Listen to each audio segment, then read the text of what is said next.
What is up, people of all different types of ages, races, genders, and yes, even you other species out there watching this video? I know you liked the species, so I had to do it for y'all one time for the two time. Anyway, I'm here today to talk about Dragon Ball Xenoverse 2 and talking about the fact that we might actually be able to change the events of Dragon Ball and Dragon Ball Z. Probably just Dragon Ball Z. Who am I kidding? But anyway, this comes from the most recent Xenoverse scan that you guys may have seen. But essentially, here is a direct quote from that scan. It says, "It is your job as a time patroller to prevent any changes to the timeline." Okay, we know that's pretty standard stuff. That was in Dragon Ball Xenoverse 1. It was our job to go back and stop the evil doings of Toei and Mira and make sure that things went according to plan. But it also adds this.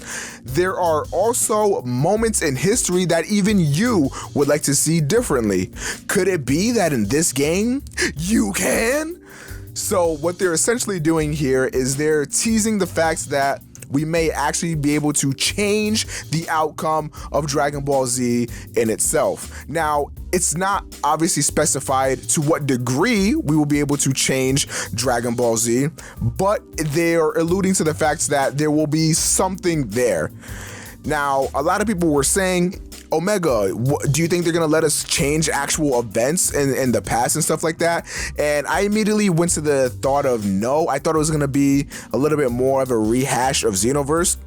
I think rehash may be too harsh of a word. I don't think it would have been like an exact rehash. They would have obviously like stepped up their game and stuff, but I was not expecting them to actually go this route and actually let us do something in terms of the timeline in the game. Now, this could range from a lot of things. This could range from making Vegeta be the one to actually defeat Golden Frieza somehow. I don't know how the hell they would do that with your time patroller taking effects. Or maybe your time patroller goes back in time and makes it so that way Goku never died fighting Cell. You know, he never had to teleport Cell to King Kai's planet and none of that shit ever happened. But it's weird because while I can't see them doing anything like too drastic, if they wanted to make it interesting, the timeline that you would change would kind of have to be drastic. But at the same time, anything that I can think of would be so drastic that it would change Dragon Ball Z as we know it. So which way would the game go?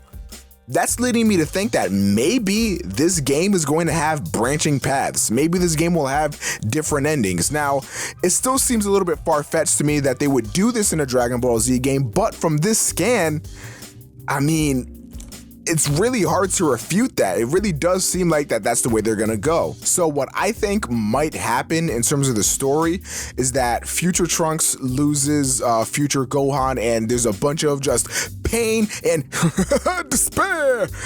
Why did I do that?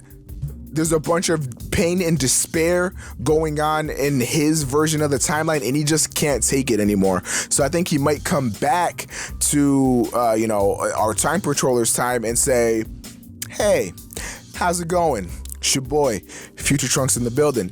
Yeah, so shit's kind of fucked up. Would you wanna help me not make it fucked up anymore?"